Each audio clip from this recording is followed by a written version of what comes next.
बुद्धोति लोक सरनो बुद्धो सूर्यो तमो नुदो एवं तं शरणं खेमं बुद्धो मे शरणं गच्छामि शरणं बुद्ध नत्थि मह्यं भयं सदा धम्मोति लोको शरणो धम्मो सूर्यो तमो नुदो गच्छामि शरणं धम्मं नत्थि मह्यं भयं सदा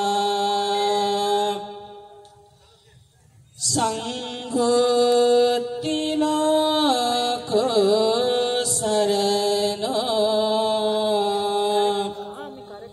संघो सूर्यो तमो नुदो गच्छामि शरणं संघं नत्थि मह्यं भयं सदा या संसारामध्ये सूर्यापेक्षाही तेज संपन्न जर कुठलं तेज असेल तर ते बुद्धाचं तेज आहे। या तिन्ही लोकांमध्ये बुद्धाचं महान असं तेज आहे। या संसारामध्ये तिन्ही लोकांमध्ये जर कुठलं तेज असेल तर ते धम्माचं तेज आहे। या तिन्ही लोकांमध्ये जर कुठलं महान असं तेज असेल तर ते पवित्र आणि पावन अशा संघाचं तेज आहे। अशा महान महातेज संपन्न त्रिरत्नाला सुरुवातीला त्रिवार अभिवादन करते। न्यायाची गोष्ट नव्हे तर न्यायाने जीवन जगविणारे, स्वातंत्र्याची केवळ गोष्टच नव्हे तर केवळ स्वातंत्र्याने जीवनदान प्रदान करणारे, की ज्यांच्यामुळं तुम्ही आम्ही स्वातंत्र्यपूर्ण मंगलमय या धर्मप्रवाहामध्ये आहोत, असे महासमर्पण ज्यांचं आहे ते परमपूज्य बोधिसत्व डॉक्टर बाबासाहेब आंबेडकरांसारख्या संपूर्ण महामानवांच्या विचारांना सुद्धा त्रिवार अभिवादन करते। या शिस्ता धम्म मंचकावर जे अतिशय सकाळपासून ते आतापर्यंत पूजनीय पावन असे संघ जे आहे की अनंत रत्नासारखे त्यांनी सुंदर प्रकारे आपल्याला धर्मदेशना देऊन उपकृत केलेला आहे।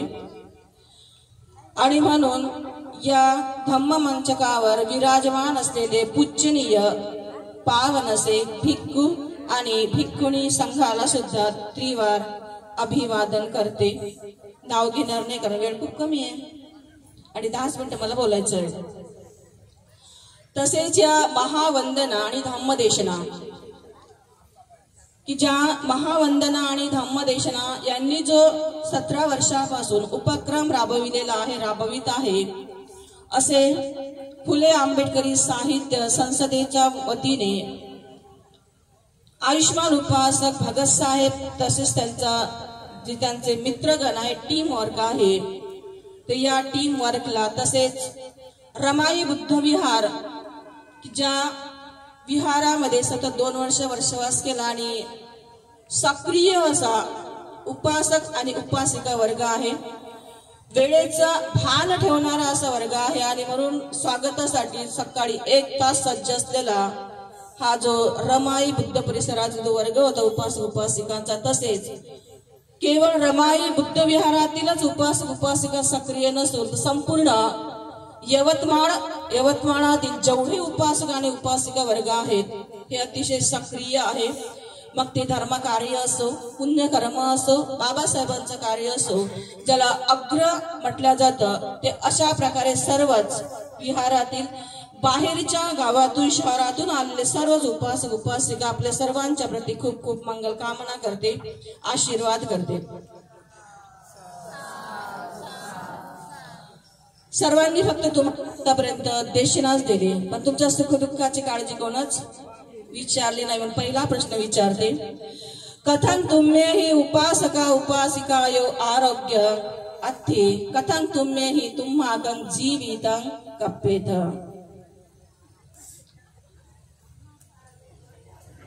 समजलं नाही का? समजलं का? मग सांगा तर खरी मला, हो किंवा नाही. आम म्हणा नाही तर नाही म्हणा. नाही का? पहिला प्रश्न असा केला की तुम्ही जे उपासक उपासिका तुमचं आरोग्य कसं आहे हे तुम्हाला कोणच नाही विचारलं सकाळपासून. दुसरा जे प्रश्न तुम्हाला मी केला की तुमचं जे जीवन आहे कशा प्रकारे तुम्ही व्यतीत करत आहात, आणि हे जीवन आणि तुमचं आरोग्य हे सुंदर प्रकारे व्यतीत करत आहात हे तुमची उपस्थिती आज दर्शवित आहे. हे बुद्धाची महावंदना आपण करतो आहे, बुद्धाची महाधम्मदेशना आपण सुनतो आहे. बरेच लोक उपासक उपासकांच्या विषयी किंवा आपल्या लोकांविषयी तक्रार करतात आणि तुम्हाला चांगल्या प्रकारे मध्ये मी तक्रार करत नाही. तक्रार कोणाविषयी करायच्या? हे लोक कमी जास्त असू शकतात, धर्माच्या प्रवाहामध्ये कमी जास्त असू शकतात, परंतु यांच्यामध्ये जी सदविवेक बुद्धी ज्याला असं म्हणतो ते मात्र प्रत्येकामध्ये कुठे ना कुठेतरी नक्की आहे. आणि मग पाप पुण्यावर देशना तुम्ही ऐकलेली आहे, शिलावर पण तुम्ही देशना ऐकलेली आहे, हिंदीतून धम्मदेशना ऐकलेली आहे, इंग्लिश मधूनही ऐकलेले आहे, आणि मी आता तुमच्याच भाषेत बोलणार आहे ज्याला लोकभाषा असं म्हटलं जातं. जास्त बोलणार नाही, फक्त 5 ते 10 मिनिटच बोलणार आहे, कारण पूजनीय भदंत सत्यानंदजी महास्थवीर यांनी पहिल्यांदा म्हटले की बाबा यांना न्याय दिलाच पाहिजे. धन्यवाद भंतेजी, खूप खूप धन्यवाद. आणि खूप खूप म्हणजे सांगू शकत नाही इतकी अनुकंपा तुम्ही आमच्यावर संघाने केलेली आहे.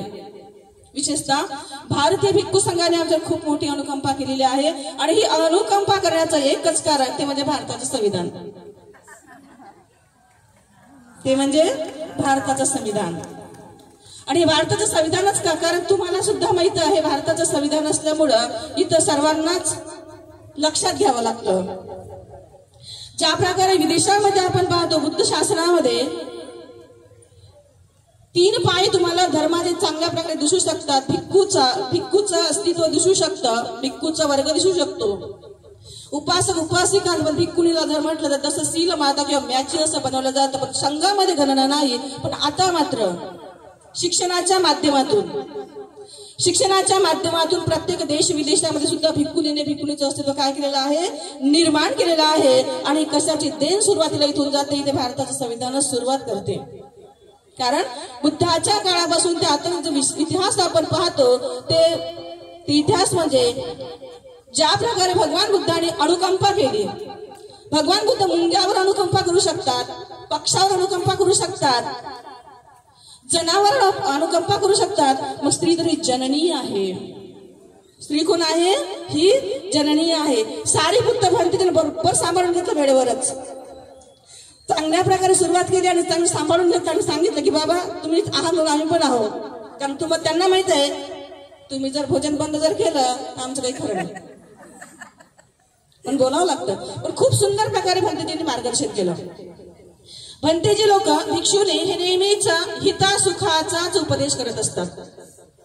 प्रत्येक भिक्षुनीमध्ये एकच असं ध्येय असते की हे आपले उपासक आणि उपासिका आहेत, यांचं मंगल व्हावं, कल्याण व्हावं, हे चांगल्या मार्गाने धर्मप्रवाहामध्ये राहून चांगलं जीवन व्यतीत करावं आणि निर्वाणाच्या मार्गाने जावं, हीच प्रत्येक भिक्षूची आणि प्रत्येक भिक्षुनीची काय असते, कामना असते. आणि मंगलमय तो प्रवास म्हणजे हे असतो, प्रयास असतो.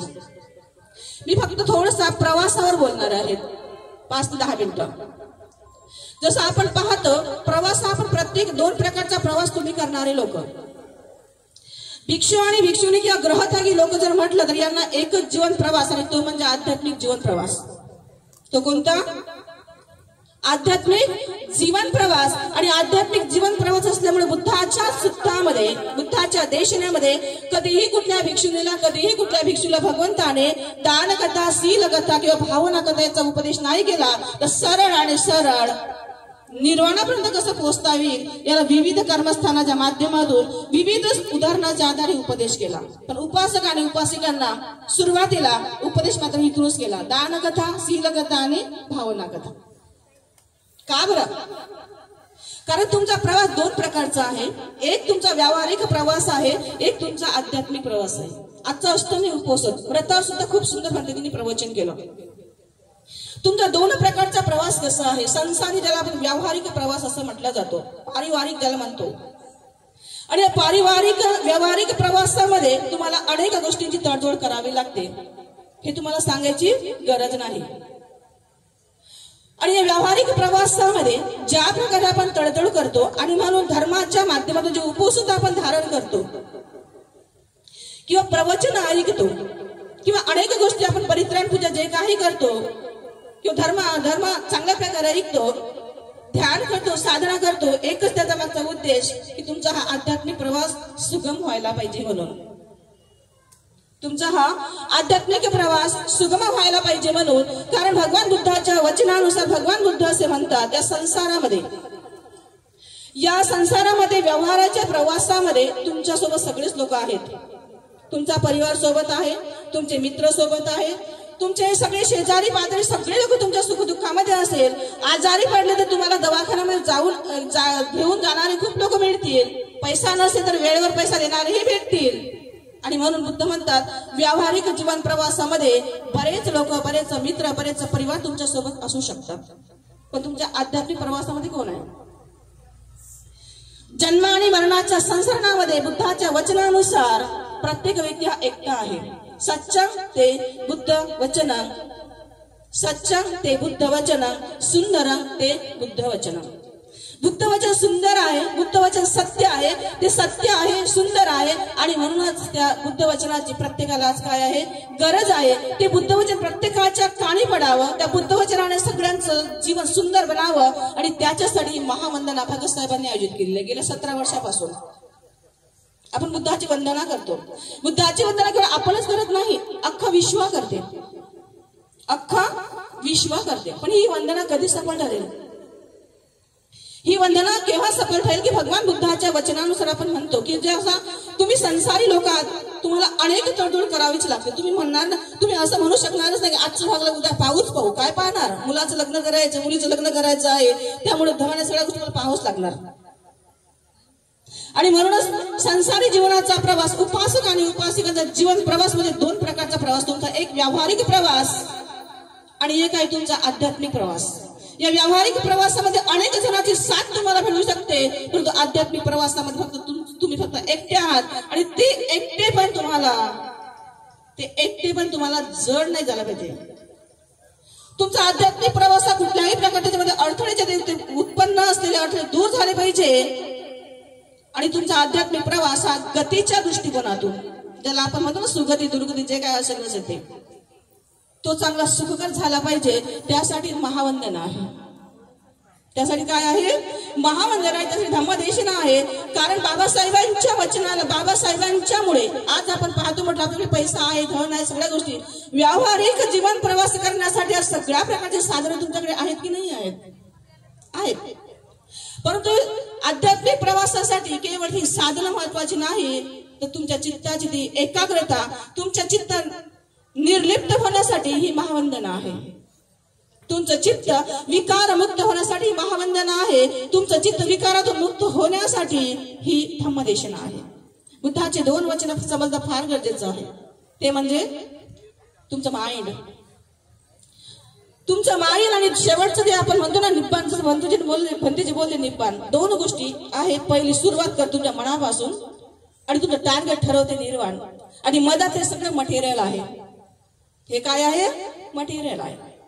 हे मटेरियल जर नसेल तर मनही समजणार नाही. हे मटेरियल जर नसेल तर निर्वाणाची भाषाही समजणार नाही. हे मटेरियल जर नसेल तर मनही तुम्हाला तुमचं वाचता येणार नाही. हे मटेरियल जर नसेल तर तुम्हाला निर्वाणापर्यंत पोहोचता येणार नाही. आणि म्हणून हे मटेरियल सुद्धा फार गरजेचं आहे. आणि म्हणून आपल्याला पुन्हा पुन्हा गरज पडते ते धम्मदेशना ऐकण्याची, बुद्धाची महावंदना पुन्हा पुन्हा करण्याचे कारण चित्त अजूनही आपल्यामध्ये आपलं आसक्तीयुक्तीने ग्रस्त असल्यामुळं. आणि बुद्धाचा धम्म ऐकल्यामुळे आपण ज्या ज्या ठिकाणी आपण जातो त्या ठिकाणी आपल्याला पैसा मिळत नाही, पैसा द्यावा लागतो. काय करावं लागतं मला? तुम्ही जेव्हा जेव्हा धम्म परिषद किंवा कुठे जाता प्रोग्रामला, तुम्हाला पैसा मिळत, तुम्हाला पैसा पे करावा लागतो. पैसा पे करणे किंवा खर्च करणे एक प्रकार लोभ कमी करणे आहे. काय कमी करणे आहे? लोभ कमी करणं आहे. आणि लोभ कमी करायचं जर असेल तर तुम्हाला प्रत्यय असावा लागतो. आणि तो प्रत्यय म्हणजे बुद्ध धम्म आणि संघ हे त्रिरत्न. या प्रत्ययाला अनुसरून आपण लोभ कमी करत असतो. त्रिरत्नाच्या प्रत्ययाला अनुसरून आपण द्वेष कमी करत असतो. त्रिरत्नाच्या प्रत्ययाला अनुसरून आपण आपल्यामधला मोह कमी करत असतो. आणि म्हणून त्रिरत्नाच्या प्रत्ययाने आपण आपल्यामध्ये लोभ, द्वेष आणि मोह हे कमी करत असतो. जितके हे कमी कमी होत जातात तितका आध्यात्मिक प्रवास आपला सुगम होत जातो. परिणामतः पश्चाताप होत नाही. मग जीवनामध्ये कुठला पश्चाताप होत नाही. आलं तसं जन्मास, म्हणजे आपण म्हणत नाही की बाबा जसं आलं आपण तसंच गेलो, काहीतरी आपण चांगली कर्म करून गेलो, काहीतरी कमावून गेलो असं आपण म्हणू शकतो. म्हणून भौतिकतेच्या जीवनामध्ये जरी आपण जन्म घेतो काही सोबत आणत नाही, पण कर्माचा वारसा सोबत घेऊन येतो. कर्माच्या वारसाने आपण जगतो आणि कर्माच्या वारसाने आपली गती सुद्धा होत असते. पण नेहमीच जीवनामध्ये जगत असताना जसा वर्षाचा काळ आहे, जसा हा वर्षाचा काळ अयं काल वस्ता ज्याला म्हटलं जाते, हे वर्षाचा काळ आहे. आणि वर्षाचा काळ म्हटलं तर टाइमपासचा काळ नाहीये. का? अयं धम्म गंभीर, हे वर्षाचा काळ धर्माचा गंभीरपणे अभ्यास करण्याची सुंदर प्रकारचा वेळ मिळतो. आणि म्हणूनच या वर्षाच्या पर्वामध्ये प्रत्येक उपासक, प्रत्येक उपासिका, भिक्षू आणि भिक्षुणी चारही लोक या 3 महिन्याच्या कालावधीमध्ये अनंत पुण्य संपादन करतात. आणि एकच गोष्ट क्लिअर करतात की माझा आध्यात्मिक जीवनाचा प्रवास हा कसा आणि कशा प्रकारे मला करता येतो की नाही करता येत. प्रत्येक उपासिका, प्रत्येक उपासक जसा वेळ मिळेल त्या पद्धतीने विहाराकडे वळतात, धर्मदेशना ऐकतात आणि आपल्या जीवनाचा हा आध्यात्मिक प्रवास सुगम करण्याचा प्रयत्न करत असतात. आणि म्हणून बुद्धाच्या वचनानुसार जीवन हे अनित्य आहे, मरण हे नित्य आहे. जीवितं अनियतं मरणं नित्य ज्याला म्हटलं जातं. जन्मासून मरून जाणारच, परंतु मरण्याच्या आधी जीवनाची गती सातत्याने आली तर आपलं जीवन सफल होईल. आणि म्हणून शेवट एवढं सांगून जाते की ज्या प्रकारे आपण आपल्या व्यावहारिक जीवनाचा प्रवास आपण करत आहोत, या महावंदनेच्या माध्यमातून, या धम्मदेशाच्या माध्यमातून, वर्षाच्या माध्यमातून आपण आपल्या जीवनामध्ये आध्यात्मिक प्रवास सुखकर करून आपण आपली गती चांगल्या प्रकारे करू शकतो. आणि मनुष्याचं जे जीवन आहे हे आपण सफल मात्र नक्की करू शकतो. आणि म्हणून तुम्ही श्रद्धा संपन्न आहात, तुमच्यामध्ये अनंत अशी श्रद्धा आहे की ज्या अनंत श्रद्धेला अनुसरून काही ना काही आपण करत राहतो. विशेषतः यवतमाळचे उपासक आणि उपासिका जर म्हटलं म्हणजे जास्त तुमची स्तुती पण करत नाही, झाडावर पण चढत नाही, पण तुमचं मात्र असते तर खरंच चांगलं आहे. कारण तुम्हाला आताची ओळख करताना खूप वर्षाचं ओळखते. तर अशा प्रकारे ही सक्रियता तुमच्यामध्ये असल्यामुळं तुमची पिढी सुद्धा सक्रिय बनल्याशिवाय राहणार नाही. आणि म्हणून जाताना सर्वांना पुनच्च्या खूप खूप मंगल कामना देते. संघाने माझ्यावर अनुकंपा केली, थोडी बोलण्याची संधी देते. आणि म्हणून भंतेजीचे पण खूप खूप धन्यवाद. खूप खूप त्यांच्या प्रती कितीही शब्दामध्ये त्यांचे धन्यवाद म्हटलं तरी कमी पडेल. म्हणून संघ नेहमीच आमच्यावर अनुकंपा करतो. आणि म्हणून संघाच्या प्रती नेहमीच आमची भावना ही सकारात्मक असते. कारण बुद्ध धर्म संघाच्या शिवाय धर्माचा प्रसार आणि प्रचार शक्य नाही. आणि म्हणूनच भारतामधले भिक्खू आणि भिक्खुणी संघ आपण म्हणतो, आपण देश विदेशाचा प्रवास कुठेही करा, प्रवास कुठलाही करा, देशाचा करा विदेशाचा करा, पण आपल्याच लोकांना कमी मात्र लेखू नका. नाही का? काय म्हणायचं मला तुम्ही कळलं असाल. त्याला आपल्या भारतातील प्रत्येक भिक्षू यांचं जीवन अतिशय वैराग्यशील आहे. ज्या काळामध्ये काही धर्म लोकांना कळत नव्हता, अशा काळामध्ये आपल्या भारतीय भिक्षू आणि भिक्षुणींनी अनेक प्रकारच्या यातना सहन करून भारतामध्ये जीवनाचं अस्तित्व आजही कायम ठेवलं आहे. ते उगाच नाही, याचं जिवंत उदाहरण पायताराचे बसलेले आहे. आणि म्हणूनच असं म्हणत मला एवढं म्हणायचं आहे की भावनेच्या भरामध्ये जाऊन आपणच आपल्या लोकांना कमी लेखू नका. देश विदेशी नक्की फिरा, पण आपल्या भूमीला मात्र आपण कधी बेईमान होऊ नका. कारण भारतासारखी भूमी पवित्र ही कुठंच नाही. जर भारतासारखी पवित्र भूमी जर कुठं जर असती तर भगवान बुद्धाने कधी इथे जन्म घेतलाच नसता, अनेक देशामध्ये जन्म घेतला असता.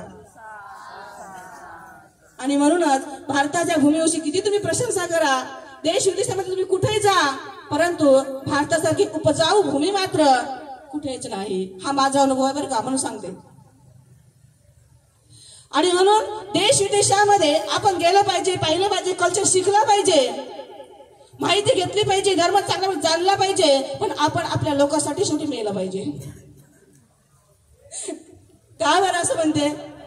कारण बाबासाहेबांच्या अनंत पुण्याच्या प्रत्ययाने बाबासाहेब आपल्यासाठी झटलेत, बाबासाहेबांसाठी रडलेत, बाबासाहेबांसाठी अनेक त्यांनी सांगू शकत नाहीत की त्यांनी समर्पण केलं. आणि पहिल्यांदा म्हणून आपल्याला छाप कसली आहे, आपल्या छाप कसली आहे? बाबासाहेबांच्या विचारांची आहे. म्हणूनच म्हणते की देश विदेशामध्ये नक्की फिरा, अभ्यास करा, चांगल्या प्रकारे कल्चर शिका, पण बाबासाहेबांच्या भूमीमध्ये मरण्याचं आणि काम करण्याचं कधीही विसरू नका. मरा कुठे लागते, पण काम करणं मात्र भारतासाठी आपण आपल्या लोकांनी केलं पाहिजे. तर अशा प्रकारे सर्वांचं मंगल हो, सर्वांचं कल्याण हो. कळत नकळत तुम्हाला काही वाईट वाटलं असेल तर वाईट काही वाटून घेऊ नका, कारण मी स्पष्ट बोलते. कारण बोललं स्पष्ट पाहिजे. ती गोष्ट धर्मामध्ये बिलकुल नाही आहे जी तुम्ही भारतातील एक लोकांची असते तशी आहे. भारतातील लोक जे आहेत, उपासिका आहेत, हे बडबड करतात, पण यांच्या पोटात काहीच नसते. म्हणजे आत्मीयता आहे, बोलतात आणि मोकळे होतात आणि लगेच एकत्र पण होतात. हा माझा अनुभव आहे. आणि म्हणून आपल्या लोकांच्या विषयी नेहमी सद्भावना आपण ठेवली पाहिजे. इतरांचे उदाहरण दिल्यापेक्षा आपणच आपल्या लोकांसाठी आपण उदाहरण बनलं पाहिजे. आपलेच लोक, आपले जे लोक आहेत, कारण हेच लोक जे आपले आहेत की जे लोक आपल्याला जगवितात, सुखदुःखामध्ये साथ देतात. या लोकांना आपल्या धर्माधिक जास्त शिकवला पाहिजे, कारण या लोकांना जास्त गरज आहे. आणि म्हणूनच ते पिंड जे भोजन दान देतात, चिवड दान देतात, जे काही देतात असाल ते एकाच आशेने की त्यांना धर्म शिकायला मिळाला पाहिजे. म्हणून दुसरे काय असतं का तुमच्याकडनं, आमच्याकडनं? तुम्हाला असं वाटतं का आम्ही तुम्हाला पैसे द्यावं? तुम्हाला असं वाटतं का आम्ही काहीतरी मोठ्या मोठ्या गोष्टी कराव्यात? तुमचे एकच असतं ते म्हणजे आमच्याकडे तुम्हाला धर्म शिकायला मिळावा. दुसरं तुम्ही करूच का शकता? अपेक्षा करू शकता? काही वाटते का तुम्हाला असं?